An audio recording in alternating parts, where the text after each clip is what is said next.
உலகம் எங்கிலும் இருக்கும் ஸ்பிரிச்சுவல் டாக்ஸ் நேயர்கள் அனைவருக்கும் வணக்கம். நான் உங்கள் அமிர்தா. இன்னைக்கு நம்மளோட வாழ்க நலமுடன் ஜோதிடர் டிஜே சுந்தரபாண்டியன் அவர் தான் இணைஞ்சிருக்காரு.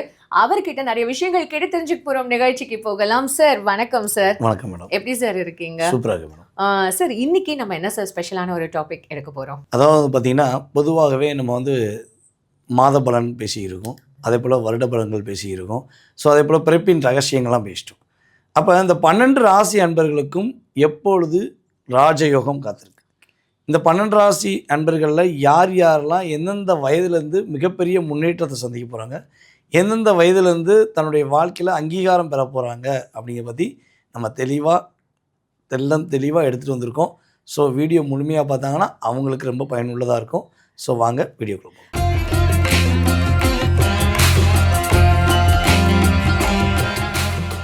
தனுசு ராசிக்கு எந்த வயசுக்கு மேலே இவங்க பாரு விஸ்வரூப வெற்றி இவங்களுக்கு கிடைக்கும் அப்படின்ற மாதிரி அவங்களுக்கு எந்த வயசில் சார் இந்த மாதிரியான ராஜயோகங்கள் கிடைக்க போகுது? பொதுவாகவே தனுசு ராசி அன்பர்களுக்கு பார்த்தீங்கன்னா 25 வயதிலிருந்து உண்மையிலேயே ராஜயோகங்கள் என்பது இவங்களுடைய குலதெய்வத்தினுடைய சக்தி அற்புதமாக இருந்தால் 25லேருந்தே ஸ்டார்ட் ஆகிடும். 25 வயசுலேருந்து 35 வயசுக்குள்ளே தனுசு ராசி அன்பர்கள் பல அன்பர்கள் உயர்ந்த அந்தஸ்திலும் மிகப்பெரிய ராஜயோகத்திலும் வெற்றி பெறக்கூடிய வாய்ப்பு. மகாலட்சுமி வீட்டுக்காக தட்டுவான்னு சொல்லுவாங்கள்ல, ஸோ அதே மாதிரி தான் இவங்களுக்கும் அந்த யோகங்கள் உறுதியாக உண்டு. ஏன்னா காலச்சக்கரத்துக்கு 9ஆம் இடம். தனுசு ராசிக்காரர்கள் போராட்டத்தை சந்திக்கிறாங்க, ஒரு பிரச்சனையை சந்திக்கிறாங்க அப்படின்னா அது அவங்களுக்காக கிடையாது. பிறருக்கு உதவி செய்ய போயும் பிறரை நம்பி ஏமாந்தது தான் தனுசு ராசியோட இயல்பான தன்மை. ஸோ நீ சொன்ன மாதிரி இந்த வயசில் எனக்கு சந்திக்கலைங்க, எனக்கு வருமானம் நான் ஒரு உயர்ந்த நிலைக்கு வரலன்னு சொல்கிறாங்கன்னா அவங்கள கூட்டு வச்சு கேட்போம், நீ உங்களுக்காண்டி வாழ்ந்தீங்களா? உங்களுக்காண்டி வாழ்ந்தேன் அப்படின்னு சொன்னால் நாங்கள் ஏற்றுக்குருவோம். ஏன்னா இவங்க அவங்களுக்காண்டி வாழ்ந்ததை விட்டுருப்பாங்க. அப்படியே அண்ணனுக்காண்டி, தம்பிக்காண்டி, தங்கச்சிக்காண்டி, அக்காக்காண்டி அப்படின்னு இப்படி கூட பிறந்த உறவுகளுக்காகவும் கூட உள்ள நண்பர்களுக்காகவுமே பல தனுசு ராசி நண்பர்கள் தன்னுடைய வாழ்க்கையில் கிடைக்கக்கூடிய மிகப்பெரிய அற்புதமான அதிர்ஷ்டங்களை எல்லாமே விட்டு கொடுத்து வாழ்ந்தனால போராட வேண்டிய சூழ்நிலை ஏற்பட்டிருக்கலாம். ஸோ இந்த தனுசு ராசியில் 3 நட்சத்திரங்கள் உண்டு. ஸோ இந்த 3 நட்சத்திரத்தில் முதல் நட்சத்திரமாக நம்மளுடைய கேதுவின் நட்சத்திரமான மூல நட்சத்திரம். ஸோ அதுக்கடுத்து பார்த்திங்கன்னா நம்ம சுக்கிர பகவானின் நட்சத்திரமான பூராட நட்சத்திரம். ஸோ அதுக்கடுத்து பார்த்திங்கன்னா நம்ம சூரிய பகவானின் நட்சத்திரமான உத்திராட நட்சத்திரம். உத்திராட நட்சத்திரம் நம்ம தனுசு ராசியிலும் இருக்குது. ஸோ நம்மளுடைய மகர ராசியிலும் இருக்குது. ஆமாம். ஸோ அப்போ இந்த 3 நட்சத்திரங்கள் 9 பாதங்கள் கொண்டது தான் தனுசு ராசி. தனுசு ராசிக்கு அதிபதி யார் பார்த்திங்கன்னா நம்முடைய குரு பகவான். ஓகே, குரு பகவான் தான் தனுசு ராசிக்கு அதிபதியாக வராரு. ஸோ அப்போ இந்த கேது பகவானின் நட்சத்திரத்தில் பிறந்த மூல நட்சத்திரக்காரர்கள் அம்மாவின் மிகப்பெரிய பாசத்துக்காக கட்டுப்பட்டு நடப்பவர்கள். கல்யாணம் முடித்த பிறகு என்ன அம்மா ஏன் கல்யாணம் முடிச்சிட்ட, நீ என்ன தானே பார்க்கணும் அப்படின்னு சொல்லி இவங்களுடைய பார்ட்னர் உறுதியாக சண்டை போடுவாங்க. ஏன்னா இவங்களுக்கு அம்மா மேலே அளவு கடந்த பிரியம் இருக்கும். அம்மா சொன்னால் சரி, நான் என்னன்னான்னு கேட்பேன், எங்கள் அம்மா என் உலகம் அப்படிங்கிற ஒரு வார்த்தையை அதிகமாக பயன்படுத்தக்கூடிய ராசியில் நட்சத்திரத்தில் நம்ம யாரை எடுத்துக்கலாம்? மெயினாக நம்முடைய மூல நட்சத்திரக்காரங்களை எடுத்துக்கலாம். ஏன்னா மூல நட்சத்திரத்துக்கு உரிய கிரகமாக நம்ம யாரை எடுப்போம், அதாவது தெய்வமாக யாரை எடுப்போம்? ஆஞ்சநேயர் எடுப்போம். ஆஞ்சநேயர் எப்படி அம்மாவுடைய அற்புதமான, ஆமாம், அப்படியே அம்மானா உயிர் அப்படிம்பாங்க. அதே மாதிரி நம்மளுடைய மூல நட்சத்திரத்தை பிறந்தவர்களும் அம்மானா உயிரும்பாங்க. ஆனால் கிட்டத்தட்ட பல தனுசு ராசியில் பிறந்த மூல நட்சத்திரக்காரர்களுக்கு அம்மாவின் வார்த்தையை நம்பி நான் நிறைய பிரச்சனை மாட்டிட்டேன், அம்மாவுடைய பாசத்துக்கு நான் ஏங்குறேன், என்னுடைய அம்மா என்னையை புரிஞ்சிக்கல, எங்கள் தம்பியை புரிஞ்சுக்கிட்டாங்க, எங்கள் அக்காவை புரிஞ்சுக்கிட்டாங்க, ஆனால் என்ன புரிஞ்சிக்கல, என்ன இன்னும் ஏதாவது ஒன்று சொல்லிகிட்டே இருக்காங்கன்னு ஒரு செயல்பாடு இருக்கிறதுக்கான வாய்ப்பு இருக்குது. அவங்க சுய ஜாதகத்தில் சந்திரன் லக்னத்துக்கு 4ஆம் இடத்த அதிபதியும் சந்திரன் வலிமையாக இருந்தால் பிரச்சனை கிடையாது. சரி, ஓகேவா? ஸோ இவங்களுடைய லைஃப் ஸ்டைல் பார்த்திங்கன்னா குறைஞ்சது இவங்க ஒரு 23 வயசுலேருந்தே இவங்க படிப்படியாக முன்னேற்றத்தை நோக்கி போகக்கூடிய வாய்ப்பு. 33 வயசுக்குள்ளே இவங்களுடைய லைஃப்பில் ஒரு அங்கீகாரம் பெறக்கூடிய வாய்ப்புலாம் உறுதியாக உண்டு. இவங்க 28க்கு அப்புறம் தான் திருமணம் முடிக்கணும். ஓகே, ஆமாம், 28க்கு முன்னாடி திருமணம் முடிக்கிறாங்க அப்படின்னா அவங்களுடைய பார்ட்னருடைய ஜாதகம் வலுவாக இருந்தால் இவங்களுக்கு கட்டாயமாக மேரேஜ் லைஃப் சூப்பர்னு சொல்லலாம். இல்லைன்னா கட்டாயமாக திருமணம் முடித்த பிறதாங்க திருப்பி போட்டு வச்சு அடின்னு அடிக்கக்கூடிய லைஃபு இருக்குது. இவ்வளவு நாள் என்னை அடித்தவங்கலாம் வேறு, ஆனால் இப்போ வாங்குகிற அடி வேறு லெவல் அப்படின்னு நிறைய பிரச்சனை இருக்கும்.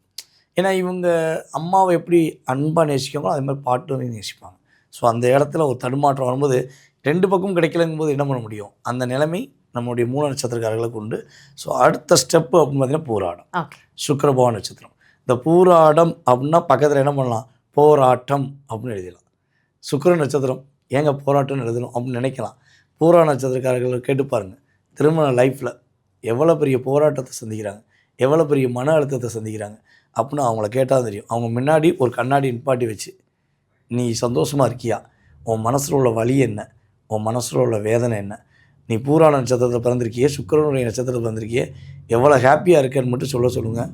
அவங்க சொல்லிகிட்டே இருந்தால் கண்ணாடி வெடித்து சிதறிடும். அவங்களுடைய சோகத்தை சொன்னால், அவங்களுடைய எதிர்பார்ப்பை சொன்னால். ஏன்னா எதிர்பார்ப்பு நிறையா அதிகமாக வைக்கக்கூடிய நட்சத்திரத்தில் பூராட நட்சத்திரம் ஒன்று. இவங்களுக்கு அப்போ எந்த ஏஜில் சார் இவ்வளோ போராட்டமாக இருக்கு? அப்போ இவங்களுக்கு எந்த ஏஜில் சார் அந்த மாற்றங்கள் வரும்? இவங்களுடைய திருமண லைஃப்பும் சரி, இவங்களுடைய ஒரு பொருளாதாரமும் சரி 33 வயசுக்கு அப்புறம் தான் ஸ்டார்ட் ஆகுது. 33 வயசுக்கு அப்புறம் பல பூராட நட்சத்திரக்காரர்கள் தனக்கு பிடிச்ச மாதிரி ஒரு அங்கீகாரம் கிடைக்குன்னு நினைக்கக்கூடிய தன்மையில் உண்டு. அதுக்கு முன்னாடி கல்யாண வாழ்க்கையில் சந்தித்து ஒரு லைஃப்பை தொலைச்சிட்டேன் அப்படின்னு சொல்லக்கூடிய பூராடம் கிட்டத்தட்ட ஒரு 40-50% பூராட நட்சத்திரக்காரங்களை பார்த்துருக்கோம். கல்யாணத்துக்குள்ளே போனேன், நான் நம்பி போனேன், என்னை ஏமாற்றிட்டாங்க. நான் லவ் பண்ணேன், உண்மையாக நம்பி லவ் பண்ணேன், என்னை ஏமாற்றிட்டாங்கன்னு சொல்லக்கூடிய பூராட நட்சத்திரத்தில் உள்ள பெண்களும் இருக்காங்க, ஆண்களும் இருக்காங்கிறது கிரகத்துடைய அமைப்பு. ஸோ இல்லைங்க அப்படின்னு ஒரு வார்த்தை வந்துச்சுன்னா 7ஆம் இடம் வலுவாயிருந்தால் அந்த இல்லைங்கிற வார்த்தையை யூஸ் பண்ணலாம். இல்லைன்னா உண்மையிலே இருக்கும் என்பது தான் அதிகமான தன்மையில் இருக்குது. இவங்க கரெக்டான ஒரு பார்ட்னர்ஷிப் கிடச்சிருச்சுன்னா இவங்கள மாதிரி சந்தோஷமான நபர் யாருமே இல்லைன்னு சொல்லலாம். அதுக்கடுத்து உத்திராட நட்சத்திரம், சூரிய பகவான் நட்சத்திரம். இங்கே குரு சூரியன் இயக்கம் ஆட்டோமேட்டிக்காக இருக்கும். இவங்க உயர்ந்த பதவிக்கு தன்னுடைய தொலைநோக்கு பார்வையை நோக்கி பயணிக்கக்கூடியவங்க. இவங்களுடைய ஒவ்வொரு செயல்பாடுமே கரெக்டாக கொண்டு போகணும். ஆமாம், பிளான் பண்ணி தன்னை யாரும் கை நீட்டி நீ தப்பு பண்ண உன்னால தான் சொல்லிடக்கூடாதுங்கிறக்காண்டி ரொம்ப ரொம்ப அதிகமாக சிந்திச்சு செயல்படுவாங்க, ரொம்ப கவனமாக இருப்பாங்க. ஸோ முன் கோபங்கள் இவங்களுக்கு கொஞ்சம் அதிகமாக வரும். பட்டுன்னு கோவப்பட்டுருவாங்க. கோபத்தில் ஒரு அர்த்தம் இருக்கும், ஆனால் அந்த கோபத்தாலேயே பல நல்ல விஷயங்கள் இழந்துருவாங்க. அதாவது கிட்டத்தட்ட ஒரு 3 வருஷம் ஒரு கம்பெனியில் ஒர்க் பண்ணுறாங்கன்னு வச்சுக்கோங்க, இல்லை ஒரு 5 வருஷம் ஒர்க் பண்ணுறாங்கன்னா இவங்களுக்கு அடுத்த வருஷம் போஸ்டிங் கிடைக்கும்னா இந்த கரெக்டாக அந்த கடந்து போகக்குள்ளேயும் ஏதோ ஒரு ஈகோ டச் பண்ணுவாங்க, போடா நீயும் உன் வேலையை தூக்கி போட்டு வந்துடுவாங்க. ஸோ இது லைஃப்பில் எல்லா இடங்களுமே இப்படி தான் இவங்க உணர்ச்சிப்பட்டு லைஃப்பை தொலைக்க வேண்டிய சூழ்நிலை வந்திருக்கும். ஸோ இவங்களுடைய லைஃப் ஸ்டைல் எப்போ பெரிய ஒரு அங்கீகாரத்தை பெறும், எப்போ இவங்களுக்கான ஒரு ஜாக்பாட் அடிக்கும்னா இவங்களுக்கு பார்த்திங்கன்னா குறைந்தது ஒரு 30 வயசுலேருந்தே இவங்களுக்கு ஜாக்பாட் அடிக்கக்கூடிய யோகம். 30 to 40 உத்திராட நட்சத்திரத்தில் பிறந்த தனுசு ராசி என்பர்கள் ஒரு நல்ல பொசிஷனில் உயர்ந்த பதவியில் ஒரு வீட்லேயும் மதிப்பும் அங்கீகாரம் பெறக்கூடிய அமைப்பு உறுதியாக கிரகங்கள் ரீதியாக உண்டாகுதுங்கிறத பார்க்கணும். Super sir. சார் அப்போது இவங்க இந்த மாதிரியான ஒரு கோவில் இல்லை இந்த மாதிரியான ஒரு கடவுளை அவங்க வழிபட்டாங்கன்னா இன்னுமே அவங்களுக்கு ஜாக்பாட் அமையும் அப்படின்றது இருக்குமா சார்? பொதுவாக உண்டு. பொதுவாகவே பார்த்திங்கன்னா இவங்களுடைய குலதெய்வத்தை பிடிச்சிக்கணும். ஓகே. ஆமாம், குலதெய்வத்தை பிடிச்சி நீ தான் என்னை காப்பாற்றணும். ஏன்னா குலதெய்வத்துக்கு நிகராக வேறு எந்த தெய்வத்தையும் நம்ம சொல்ல முடியாது. அதுவும் தனுசு ராசி அன்பர்களுக்கு குலதெய்வ வழிபாடு ஒரு குதூகலமான வாழ்க்கையும் குழப்பமில்லாத வாழ்க்கையும் கொடுக்கக்கூடிய ஒரு அற்புதமான செயல்பாடாக இருக்கும் என்பது நிதர்சனமான உண்மை. சார், இப்போ இந்த ராசிகளுக்கும் அந்த நட்சத்திரங்களுக்கும் ரொம்ப அழகாக நீங்கள் சொல்லிட்டீங்க. குறிப்பாக இந்த வயசுன்றதையும் குறிப்பிட்டு சொல்லியிருக்கீங்க. உண்மையாகவே அந்த வயசில் நீங்கள் சொன்ன அந்த பலன்கள் கண்டிப்பாக நடக்குமா, இல்லை ஏதாவது ஒரு விதிவிலக்கு இருக்குமா சார்? அதாவது பொதுவாக பார்த்திங்கன்னா நம்ம சொல்லக்கூடிய விஷயங்கள் ஒரு ராசியினுடைய அடிப்படையிலும் மற்றும் அந்த ராசியில் உள்ள 3 நட்சத்திரத்தின் அடிப்படையிலும் உள்ள செயல்பாடுகளை பொது பலனாக சொல்லியிருக்கோம். ஸோ இது நம்ம இப்போ ஒவ்வொரு நட்சத்திரத்துக்கும் ஒவ்வொரு வயது சொல்லியிருக்கோம், ஒவ்வொரு ராசிக்கும் ஒரு வயது சொல்லியிருக்கோம்னு வச்சுக்கோங்களேன். ஸோ அந்த வயதில் தான் அவங்களுக்கு அந்த முன்னேற்றம் வருமானா அப்படி ஒரு வாய்ப்புங்கிறது ஒரு 60% கிடையாது, 30% தான் உண்டு. மீதி அவங்களுடைய லக்ன ரீதியாக லக்ன அதிபதியின் ரீதியாக தற்போது நடக்கும் தசாபுத்தி ரீதியாக அந்த தசா நாயகன் மற்றும் புத்தி நாயகனுடைய செயல்பாடை வைத்து மட்டுமே உறுதியாக அவங்களுடைய லைஃப் ஸ்டைல் அங்கீகாரம். சுய ஜாதகம், சுய ஜாதகத்தில் உள்ள கிரக அமைப்பை வச்சு தான் உறுதியாக எடுக்க முடியும். ஸோ இப்போ நம்ம சொன்ன அத்தனை விதிமுறைகளும் ஒரு ராசியின் அடிப்படையோ இல்லை நட்சத்திரத்தின் அடிப்படையோ 20-30% அவங்களுக்கு ஃபேவராக இருக்கும். அது கடந்து தான் அவங்க வருவாங்க. ஆனால் என்ன கொஞ்சம் முன்ன பின்ன அதனுடைய செயல்பாடுகளில் மாற்றம் இருக்கும். ஆமாம், கட்டாயம் முன்ன பின்ன இருக்கும். 30% அந்த லெவலை கடந்து தான் வரணும். மீதி 70% எதை உறுதி செய்யுது அப்படின்னா அவங்களுடைய சுய ஜாதகம் மட்டுமே உறுதி செய்யும். அந்த 70% வச்சு தான் அவங்களுடைய அத்தனை விதமான கேள்விகளுக்கும் அற்புதமான மாற்றங்களும் கவனமாக இருக்கக்கூடிய விஷயங்களும் நம்ம என்ன பண்ண முடியும், செக் பண்ணி சொல்ல முடியும். ஸோ விருப்பப்படுறவங்க என்ன பண்ணலாம், கான்டாக்ட் பண்ணாங்கன்னா சொல்லி. அதாவது பொதுவாகவே வந்து பார்த்திங்கன்னா, நம்ம வந்து இப்போ 12 ராசி 27 நட்சத்திரங்கள், இந்த 27 நட்சத்திரத்துக்குரிய செயல்பாடுகளை நம்ம தெளிவாக சொல்லியிருக்கோம். ஸோ இந்த செயல்பாடு அடிப்படையில் உங்கள் லைஃப்பில் ஏற்றமும் வரலாம், மிகப்பெரிய மாற்றமும் வரலாம், சில அன்பர்களுக்கு குழப்பமும் இருக்கலாம். சார் நீங்கள் சொன்ன இயரில், சொன்ன வருஷங்களில் எனக்கு நடந்துச்சு சார் அப்படின்னு சொல்லக்கூடிய அன்பர்கள் குறைஞ்சது எனக்கு ஒரு 60% உண்மையிலேயே கமெண்ட்ஸ் கொடுக்குறீங்க. ஸோ சில பேருக்கு நடக்கலை அப்படிங்கிறக்காண்டியும் சில பேர் வார்த்தைகளை சொல்கிறீங்க. ஸோ அப்போ அதுக்கு மிகப்பெரிய காரணம் உங்களுடைய சுய ஜாதகமே. அப்போ நம்ம சொன்ன வழிபாடு இது தான் மாறுமானா, வழிபாடு எப்பயுமே மாறாது. நம்ம சொன்ன வழிபாடை மனசார உள்ளுணர்வோடு நீங்கள் போய் வழிபாடு செஞ்சீங்கன்னா, உங்கள் லைஃப்பில் நீங்கள் எதிர்பார்க்குற லட்சியங்கள், எதிர்பார்க்குற செயல்பாடுகள் அந்த தெய்வத்துடைய ஆசீர்வாதம் மூலமாகவும், இந்த பிரபஞ்சத்துடைய சக்தியின் மூலமாகவும் உங்களுக்கு முழுமையாக கிடைக்கும். சரியா?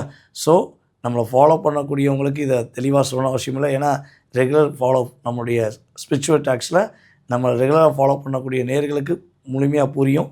ஸோ புதுசாக பார்க்கக்கூடிய நம்மளுடைய நேயர்களுக்கு இதை வந்து நான் தெளிவாக சொல்லிக்கிறேன். ஸோ வாய்ப்பை பயன்படுத்திக்கோங்க. உங்களுடைய நண்பர்களுக்கு, உங்களுடைய உறவினர்களுக்கும் நம்மளுடைய சேனலை என்ன பண்ணுங்கள், ஃபார்வர்ட் பண்ணுங்கள். அவங்க சந்தோஷம் அடைவது உங்களுக்கும் சந்தோஷமாக இருக்கக்கூடிய பாக்கியத்தை பிரபஞ்சம் கொடுக்கும் என்பது நிதர்சனமான உண்மை. Fine sir.